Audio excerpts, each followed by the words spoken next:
नमस्कार दोस्तों, skilful meeting में संबोधि श्री आप सबका स्वागत करती है। आज मैं आपको बताऊंगी कि भगवान महावीर ने जो कुछ कहा और आज का विज्ञान, आज के वैज्ञानिक जिसे सही प्रमाणित कर रहे हैं, तो उसमें एक बहुत बहुत बड़ा सिद्धांत है, law of conservation of matter and energy. आज का विज्ञान का सिद्धांत है। जो फिजिक्स पढ़ते हैं, फिजिक्स के स्टूडेंट हैं, वो जानते होंगे कि ये एक मैटर और एनर्जी के कंजर्वेशन का, उनके संरक्षण का, उनके बराबर रहने का एक सिद्धांत है। साइंस में बहुत बड़ा एक सिद्धांत माना जाता है और उसी सिद्धांत को भगवान महावीर ने आज से बहुत समय पहले सिद्ध किया था, बताया था, प्ररूपित किया था और उसको सत्य साबित करके बताया था। हर वस्तु में, हर व्यक्ति में, हर समय पर यह सिद्धांत लागू होता है। तो वो सिद्धांत भगवान महावीर का क्या है? वो सिद्धांत है त्रिपदी, जिसमें 3 शब्द हैं और 3 शब्दों में बहुत बड़ी बात कही गई है, क्योंकि भगवान महावीर सबसे पहले वैज्ञानिक थे जग के।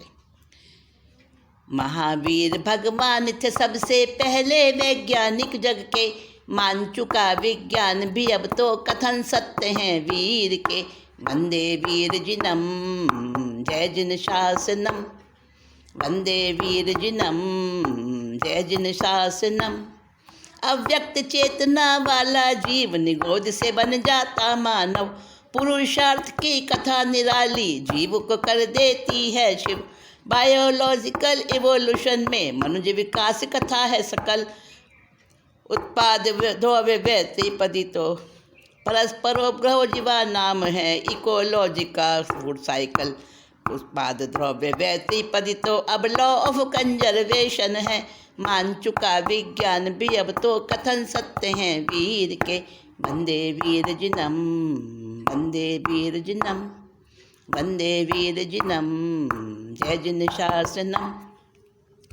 हाँ, तो दोस्तों, ये हमारा जो जैन फिलॉसफी का जो एक चैप्टर मैं आपके सामने लेके बैठी हूँ इस साइंटिफिक स्किलफुल मीटिंग में, तो इसका उद्देश्य मेरा क्या है? इसका उद्देश्य मेरा कोई जैन धर्म को अच्छा बताना नहीं है, पर ये बताना है कि जैन धर्म जो है आज साइंस के रूप में ज़्यादा पॉपुलर है, इवन के एक धर्म के रूप में। बनिस्पत धर्म के जैनोलिज्म एक साइंस के रूप में ज़्यादा फेमस है आजकल। तो वहाँ बताया था कि एक इंद्री है lowest level of the consciousness, lowest level of soul, और पंचेंद्रिय और उसके बाद मनुष्य, वो और उसके बाद जो उससे प्रोग्रेस करते करते मनुष्य से कॉन्शियसनेस से सुपर कॉन्शियसनेस, सुप्रीम कॉन्शियसनेस जब बन जाता है, तो उसके बाद वो आत्मा से परमात्मा बन जाता है, गॉड बन जाता है। लॉर्ड और गॉड में भी फ़र्क है। हाँ, भगवान महावीर लॉर्ड हैं, गॉड नहीं है। ये फिर कभी डिस्कशन करेंगे। तो लॉर्ड बन जाता है, यानी अपना खुद स्वामी बन जाता है, सारे संसार का, सारी सृष्टि का, सारे लोक का वो स्वामी बन जाता है, पूरे ब्रह्मांड का स्वामी बन जाता है। तो वो है topest level of the soul. तो lowest level of the soul से topest level of the soul जो है, जब कैसे बनता है, तो सबसे जो अव्यक्त चेतना, यानी सबसे लोएस्ट जो लेवल है कॉन्शियसनेस का, वो है वनस्पति का जीव, जिसको कहते हैं निगोद। और वो निगोद, उसको बिल्कुल चेतना उसकी बिल्कुल जरा सी भी, बहुत मामूली सी प्रकट होती है, बस सब दबी होती है। और जैसे जैसे वो अपना विकास करता जाता है, और स्ट्रगल करता जाता है जीने के लिए। हाँ, स्ट्रगल तो करता है, और स्ट्रगल करते जो बेस्ट होता है वो आगे बढ़ जाता है, जो पुरुषार्थ करता है वो आगे बढ़ जाता है, और कायर रह जाता है। तो इस प्रकार से जो पुरुषार्थी बन बन के आगे बढ़ता रहता है तो वो मानव बनता है, और मानव के बाद पुरुषार्थ करते करते वो सुपर मानव बन जाता है ना, और लॉर्ड बन जाता है, जन्म मरण को नष्ट कर देता है। तो उसी को कहा अव्यक्त चेतना वाला जीव निगोज से मानव बन जाता है, फिर शिव बन जाता है। अच्छा, फिर ये जो बात कही है ना, ये डार्विन ने कही है, उसको बायोलॉजिकल इवोल्यूशन कहा है, और उसमें उन्होंने कहा है कि इसमें उन्होंने कहा है survival is the fittest, survival of the fittest. बड़ी मछली छोटी मछली को निगल जाती है, और इस प्रकार से बड़े जो हैं वो आगे बढ़ते रहते हैं। लेकिन भगवान महावीर का धर्म तो अहिंसक धर्म है, तो उन्होंने जैनिज्म में ये बात नहीं स्वीकार की। उन्होंने कहा कि हाँ, एवोल्यूशन तो है जो कि जीव को शिव बनाता है, सुपर मानव बनाता है। तो लेकिन सुपर ह्यूमन बनाने से पहले उसका जो पुरुषार्थ है, सुपर ह्यूमन बनने से पहले का जो पुरुषार्थ है वो क्या है, वो स्पिरिचुअल इवोल्यूशन है, जिसमें रिवाइवल है, सर्वाइवल नहीं है। हाँ, रिवाइवल की कथा है, सर्वाइवल की कथा नहीं है वहाँ पर। यानी वो अपने पुरुषार्थ से, अपने आत्मबल से, अपनी मेहनत से वो आगे बढ़ता है। तो ये दूसरी बात और कही जो आज इकोलॉजी है। इकोलॉजी समझ गए आप, जो कि फूड साइकिल जिसमें चलता है कि एक जीव दूसरे जीव का भोजन है, आगे बढ़ते वो ही फिर इस पूरा साइकिल चलता है, और इसको कहते हैं इकोलॉजी। तो इकोलॉजी बहुत बड़ा है, जो साइंस का एक फील्ड है, एक ब्रांच है। उसको भगवान महावीर ने कहा परस्परोपग्रहो जीवानाम, ये सिद्धांत दिया, जियो और जीने दो, और साथ में कहा परस्परोपग्रहो जीवानाम। आपने देखा होगा जैनों का जो सिंबल होता है उस पर परस्परोपग्रहो जीवानाम लिखा रहता है, ध्यान देखना आप ध्यान से, वहाँ हमेशा लिखा रहता है परस्परोपग्रहो जीवानाम। इसका मतलब क्या है, यानी कि एक प्राणी दूसरे प्राणी के साथ में उसके जीवन में सहायक और सहयोगी बनता है, तभी उसका जीवन चलता है। और ये सिद्धांत इकोलॉजी साइंस बना। फिर एक उत्पाद द्रव्य व्यय, एक त्रिपदी दी भगवान महावीर ने। उस त्रिपदी की बात विशेष रूप से मैं आपको आज बताने वाली हूँ। त्रिपदी में आया कि मतलब एक ही पदार्थ, एक ही व्यक्ति, एक ही समय में रहता भी है, ध्रुव यानी कांस्टेंट भी है, स्थिर भी है, नष्ट भी हो रहा है, और नया भी बन रहा है। एक ही बात कैसे बन सकती है, एक ही समय, एक ही पदार्थ में, एक ही वस्तु में, एक ही व्यक्ति में? देखो कैसे बन सकती है। एक उदाहरण देती हूँ मैं आपको।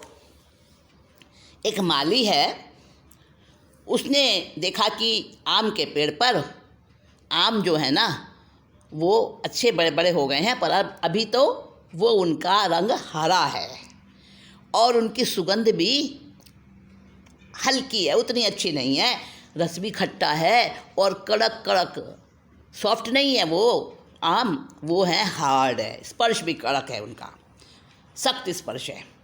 अब उसने क्या किया, उसने आमों को इकट्ठा किया जो आंधी में गिर गए थे, हरे हरे आम, उनको उसने किसमें प्रक्रिया कर दी, थोड़ी सी प्रोसेस कर दी, भूसे में दबा कर रख दिया, कोई थोड़ा सा केमिकल उसके ऊपर उसने प्रयोग किया, और क्या हुआ फिर आम पक गए। और आम प्रक्रिया जब प्रोसेस हुई पकने की, तो आम का जो रंग था वो पीला हो गया, सुगंध आने लगी अलग टाइप की, रस उसका मीठा बन गया, और स्पर्श बड़ा सॉफ्ट हो गया, मुलायम हो गया।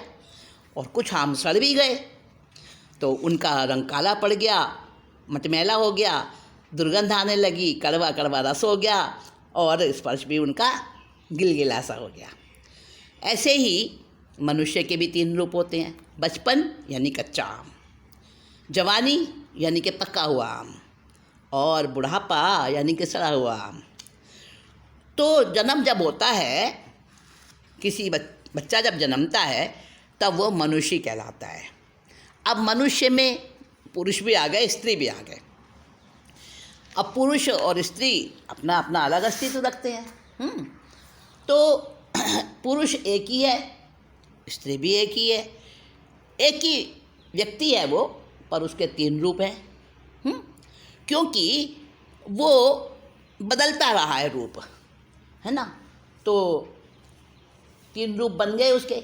जैसे जब वो जन्मा था, जब बच्चा जन्मता है तो उसका शरीर का रंग अलग होता है, उसकी गंध भी अलग होती है, उसका स्पर्श भी अलग टाइप का होता है। 1 घंटे बाद कुछ बदल जाता है और प्रति मिनट उसमें परिवर्तन होता है। हर मिनट पे बच्चे में परिवर्तन होता है। उसकी माँ को तो मालूम चलता रहता है। 1 घंटा जो बीता जन्म का, उसके दूसरे घंटे में बच्चा कुछ बदला हुआ दिखता है। 1 महीने के बाद दूसरे महीने में कुछ 2 और बदला हुआ दिखता है। फिर 2-3 वर्षों तक उसमें बहुत जल्दी चेंज आते हैं। माँ को अनुभव में आता है ये सब कुछ, घर वालों को भी, जो उसके साथ में परिवार में रहते हैं उनको भी अनुभव में आता है। पर उसके बाद बच्चे में जो परिवर्तन होता है ना, उतना तेज़ी से नहीं होता। फिर 7-8 साल का होता है तो उसको कहते हैं बचपन, शैशव अवस्था। फिर 14 साल का हो गया, 13-14 साल का, उसमें किशोर अवस्था।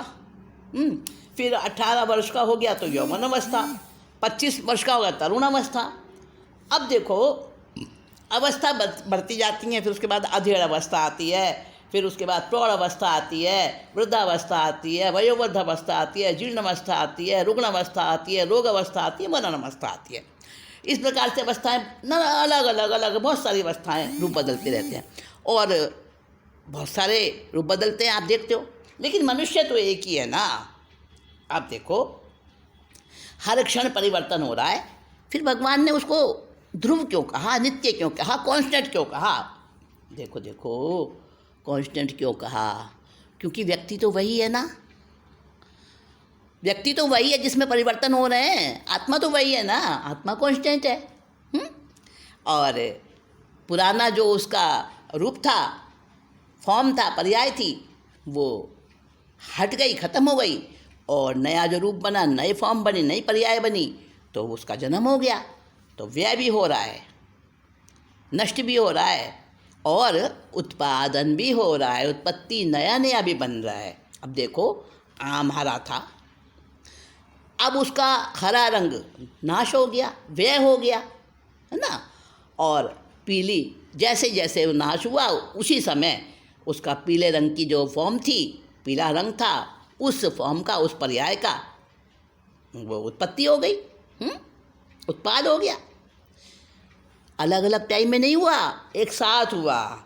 और जब उसका उत्पाद हो रहा है, व्यय हो रहा है, अर्थात नाश और उत्पत्ति हो रही है एक किसी पर्याय की, तो आम जो है, आम तो वही है, आम कांस्टेंट है, आम ध्रुव है, वो द्रव्य, वो वस्तु आम जो है उस समय पहले भी था, वो भी है। तो तीनों की एकता एक साथ होती है। हाँ, पर्याय जो हैं वो साथ नहीं रहते। गुण और द्रव्य एक साथ रहते हैं। गुण और द्रव्य, गुण क्या है? जो बदल रहे हैं, चेंजेज हो रहे हैं उसमें। और गुण और द्रव्य कौन है? जो कि वो आम है, वो द्रव्य है। अब मनुष्य के लिए देखो, गुण क्या है? उसकी अवस्थाएं बदल रही हैं, बचपन, बुढ़ापा, जवानी, किशोर अवस्था, ये सब। और द्रव्य कौन है? मनुष्य, व्यक्ति। तो ये सब है ना, साथ साथ चलता है। अब इसको कोई नहीं मानते। कोई कहते हैं भाई ऐसा कैसे मान लें कि क्षण तो परिवर्तन हो रहा है, फिर भी तुम कह रहे हो कि वो नया भी बन रहा है और नाश भी हो रहा है, तो एक जैसा भी है, कैसे मान लें? ऐसे पता है, क्षणिकवादी कहते हैं, क्षणिकवादी। हाँ, बुद्ध का नाम सुना है? उनका भी यही सिद्धांत था। वो कहते थे आत्मा नाम की चीज़ कुछ नहीं है। वो कहते थे ये तो संततियाँ हैं, संततियाँ, यानी इनकी चित्त है और उससे उत्पन्न हो रही हैं संततियाँ। जो नई नई पर्याय बन रही हैं, नई नई फॉर्म्स बदल रही हैं, वो संततियाँ हैं। अब संतति किसकी होगी, संतान किसकी होगी? संतान तो कोई होगा ना, संतान को जन्म देने वाला उसकी होगी ना। तो उसको तो वो मान ही नहीं रहे। भाई जब आत्मा होगी तभी तो उसकी संतान होगी ना। माँ बाप के बिना संतान होती है क्या? अरे फूलों में, वृक्षों में, उनमें भी होती है ना। माँ बाप कोई जन्म देने वाला बीज होता है ना, बीज से तो पैदा होता है। तो बिना बीज के, बिना कारण के कार्य कैसे हो जाएगा? मुझे बता दो, बिना बीज के वृक्ष कैसे हो जाएगा? लेकिन वो मानते हैं ऐसा, इसलिए तो उनको एकांतवादी कहते हैं। अनेकांतवादी भगवान महावीर का धर्म है, ये जैन धर्म है। तो उन्होंने कहा कि भाई आत्मा जो है ना वो तो हमेशा रहता है।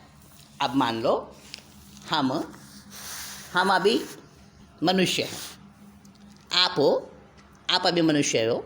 जब ये उम्र पूरी हो जाएगी, आयु पूरी हो जाएगी, तब ये शरीर नष्ट हो जाएगा और उसी समय नया शरीर मिल जाएगा। इधर मरा उधर पैदा हुआ तो नया शरीर मिल जाएगा। तो नाश भी हो रहा है और जन्म भी हो रहा है, नया उत्पाद भी हो रहा है और आत्मा वही की वही रहेगी। आत्मा वही रहेगी। तो ये जो उत्पाद व द्रव्य का सिद्धांत है, ये जीव में भी घटता है, अजीव में भी घटता है, वस्तुओं में भी घटता है। अजीब वस्तुएं जिनमें चैतन्य नहीं होता, उनमें भी घटित होता है। और इसको आज साइंस भी मान रहा है। साइंस कह रहा है मैटर एनर्जी में कन्वर्ट हो जाता है, एनर्जी मैटर। नमस्कार दोस्तों, स्किलफुल मीटिंग में संबोधि श्री आप सबका स्वागत करती है। आज मैं आपको बताऊंगी कि भगवान महावीर ने जो कुछ कहा और आज का विज्ञान, आज के वैज्ञानिक जिसे सही प्रमाणित कर रहे हैं, तो उसमें एक बहुत बहुत बड़ा सिद्धांत है, law of conservation of matter and energy. आज का विज्ञान का सिद्धांत है। जो फिजिक्स पढ़ते हैं, फिजिक्स के स्टूडेंट हैं, वो जानते होंगे कि ये एक मैटर और एनर्जी के कंजर्वेशन का, उनके संरक्षण का, उनके बराबर रहने का एक सिद्धांत है। साइंस में बहुत बड़ा एक सिद्धांत माना जाता है। और उसी सिद्धांत को भगवान महावीर ने आज से बहुत समय पहले सिद्ध किया था, बताया था, प्ररूपित किया था और उसको सत्य साबित करके बताया था। हर वस्तु में, हर व्यक्ति में, हर समय पर यह सिद्धांत लागू होता है। तो वो सिद्धांत भगवान महावीर का क्या है? वो सिद्धांत है त्रिपदी, जिसमें 3 शब्द हैं और 3 शब्दों में बहुत बड़ी बात कही गई है, क्योंकि भगवान महावीर सबसे पहले वैज्ञानिक थे जग के। महावीर भगवान थे सबसे पहले वैज्ञानिक, जग के मान चुका विज्ञान भी अब तो कथन सत्य हैं वीर के। वंदे वीर जिनम जय जिन शासनम, वंदे वीर जिनम जय जिन शासनम। अव्यक्त चेतना वाला जीव निगोद से बन जाता मानव, पुरुषार्थ की कथा निराली जीव को कर देती है शिव। बायोलॉजिकल इवोल्यूशन में मनुष्य विकास कथा है सकल, उत्पाद ध्रुव्य त्रिपदी तो परस्परो ग्रहो जीवा नाम है इकोलॉजिकल फूड साइकिल। उत्पाद ध्रुव्य त्रिपदी तो अब लॉ ऑफ कंजर्वेशन है, मान चुका विज्ञान भी अब तो कथन सत्य हैं वीर के। वंदे वीर जिनम, वंदे वीर जिनम, वंदे वीर जिनम जय जिन शासनम। हाँ तो दोस्तों, ये हमारा जो जैन फिलॉसफी का जो एक चैप्टर मैं आपके सामने लेके बैठी हूँ इस साइंटिफिक स्किलफुल मीटिंग में, तो इसका उद्देश्य मेरा क्या है? इसका उद्देश्य मेरा कोई जैन धर्म को अच्छा बताना नहीं है।